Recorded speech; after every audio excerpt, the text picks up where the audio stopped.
The night the children were abandoned, the world seemed to hold its breath. The sky was swollen with heavy clouds, and the rain came down in cold sheets that drenched their thin clothes and made the dirt road a river of mud. They huddled together beneath the half-broken awning of an old store, clutching one another with trembling arms. 3 little faces, hollow from hunger, stared out into the storm, as if searching for a shadow of hope in the darkness. But there was none. Their mother had whispered a promise, "I'll come back for you," and then vanished into the night, her footsteps fading until only the roar of the rain remained.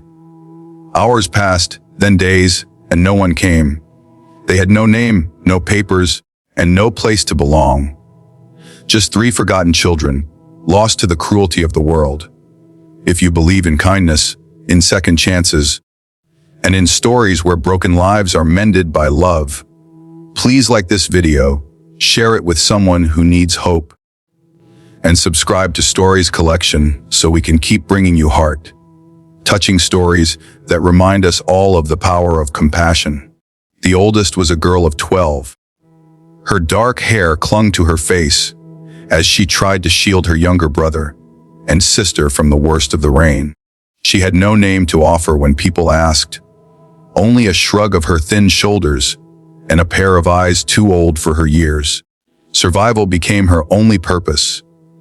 She scavenged scraps from trash bins, begged outside the bakery until the shopkeeper chased her away, and led her siblings to the abandoned church at the edge of town where they found shelter on nights too cold to bear outside. Days bled into one another. Hunger became normal. Loneliness pressed against their bones like a second skin. It was in this season of despair that their paths crossed with him. The rancher. His name was Daniel Hart, a man weathered by the sun and silence, known in town as someone who kept mostly to himself after losing his wife years before. He had built his ranch with his bare hands, raising cattle and mending fences, his life marked by hard work and quiet grief. One gray morning, as he rode his horse past the church ruins, he saw them. 3 frail figures curled against the wall, their faces pale, their clothes in tatters. Something inside him, something he thought had long since died, stirred awake. Daniel dismounted and approached, his boots sinking into the mud. The girl rose first, standing in front of her siblings like a soldier ready to protect her own. Her eyes met his, sharp and guarded, as if she expected him to harm them or chase them away. For a long moment, neither moved. Then the rancher, with a voice deep and steady, asked only one question. "When was the last time you ate?" She did not answer, but her silence was answer enough. He left without another word, and the children thought he too had abandoned them. But he returned minutes later, carrying bread, milk, and a blanket. That small act became the spark that changed everything. The days that followed were filled with hesitation and silent battles. The children did not trust kindness. Every gift felt like a trap, every smile a trick. The girl, who still had no name, watched Daniel with suspicion even as she accepted his food. She had promised herself once that she would never again believe in adults, because believing meant being hurt. Yet Daniel kept showing up. He mended a broken boot for the boy. He brought soup on a cold night. He gave the youngest a doll carved from wood. Slowly, brick by brick, their wall of mistrust began to crumble. Finally, one evening, Daniel made a choice that surprised even himself. He asked them to come with him to his ranch. He told them they didn't have to be alone anymore. At first, the girl refused. The thought of entering someone else's world felt too dangerous. But when her little brother's body shivered with fever, and her sister cried through the night, she realized they couldn't survive much longer on their own. With trembling steps, they followed Daniel across the muddy fields toward a home they had never dared to imagine.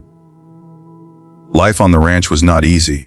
The children had to learn how to trust, how to work, how to belong. At first, they hid food under their beds, afraid it might vanish. They woke screaming from nightmares of being left again. But Daniel was patient. He gave them chores, not out of punishment, but to teach them dignity. He showed the boy how to gather eggs, the girl how to ride a horse, the little one how to plant seeds. Slowly, the ranch began to feel less like a stranger's land and more like the soil of a new beginning. And yet, one thing remained. They still had no name, no papers, no identity to claim as their own. Whenever Daniel took them to town, whispers followed. Who are those kids? Where did he find them? Strays. The children heard every word. And though Daniel's stern presence silenced most gossip, the weight of namelessness crushed them quietly. One Sunday morning, after months had passed, Daniel gathered the 3 children in the small kitchen of the ranch house. He looked at them long and hard, his weathered face softened by something almost like a smile. No child, he said slowly, should grow up without a name. The girl held her breath, her hands clutching her siblings. Then he continued, his voice steady. From today, your hearts.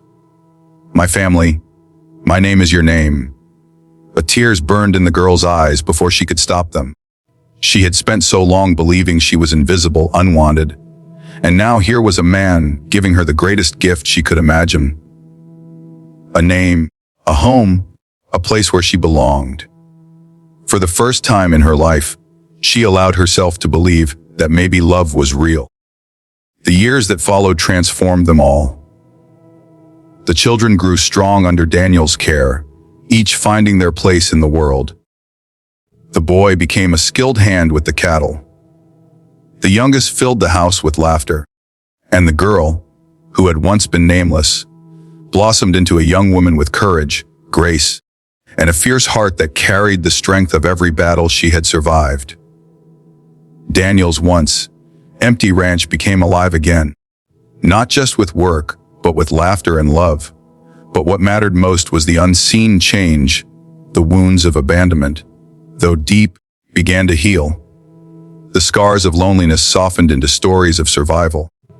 The children who had once huddled in the rain now rode horses across open fields, their faces lifted to the sun, carrying the name Heart proudly like a banner of redemption. And Daniel himself, once hollow from loss, found his own second chance through them. He had set out to save 3 children, but in truth, they had saved him. If this story touched your heart, please take a moment to like this video, share it with someone who believes in the power of love and second chances, and subscribe to Stories Collection so that more people can discover the beauty of compassion. Special request before we end. Write in the comments what the word family means to you. The storm that night seemed endless, as though heaven itself had turned its back on the earth. Thunder rattled the sky, and lightning illuminated the dirt road where 3 children sat shivering. The girl pulled her little brother close, pressing his head against her chest, while her younger sister whimpered softly, her thin frame convulsing with cold. She whispered lies of comfort. Mama will be back soon, just wait. Even though a heavy knot inside her told her it wasn't true. Each time the wind howled, she tightened her arms around them, determined that if the world tried to take them away, it would have to take her too. By morning, their eyes were swollen from crying, their stomachs hollow from hunger. The world, it seemed, had moved on without them. Horse carts passed the road without slowing. Townsfolk glanced their way only to look quickly aside.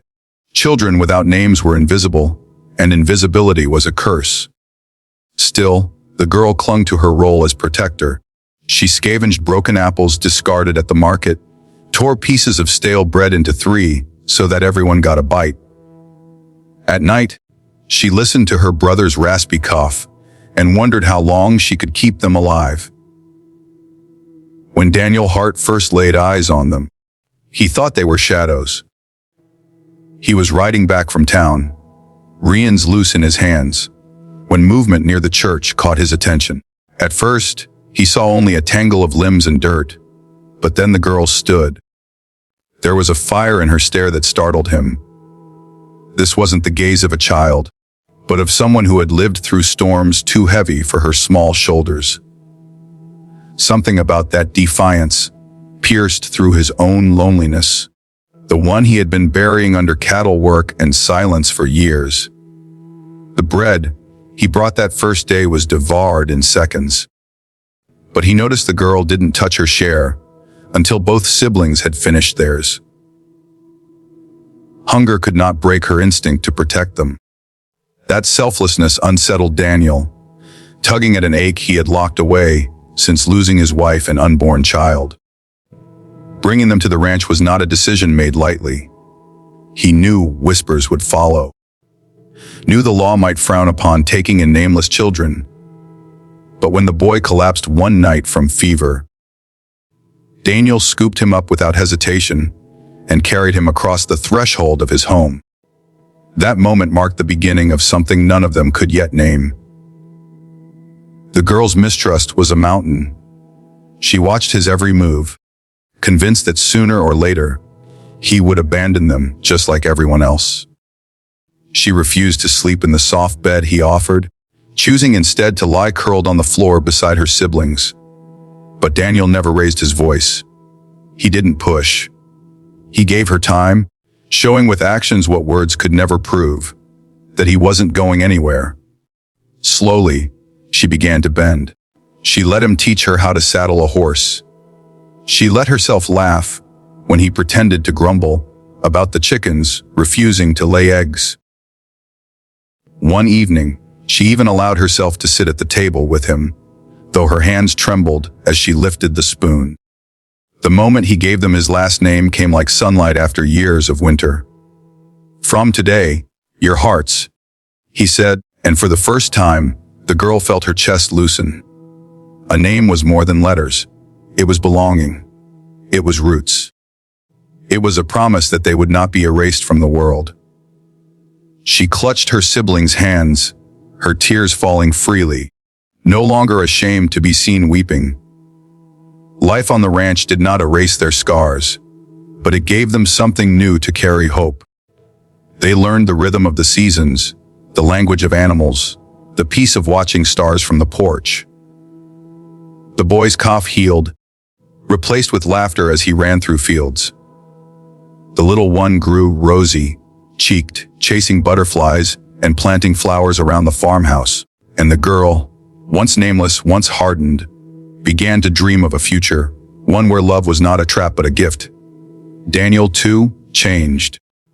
He found himself humming while fixing fences, smiling when he saw the children running up the dirt road, their voices echoing across the valley.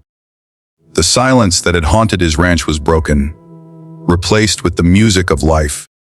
What he had thought would be an act of charity turned out to be the very thing that saved him. They weren't just children in need, they were family.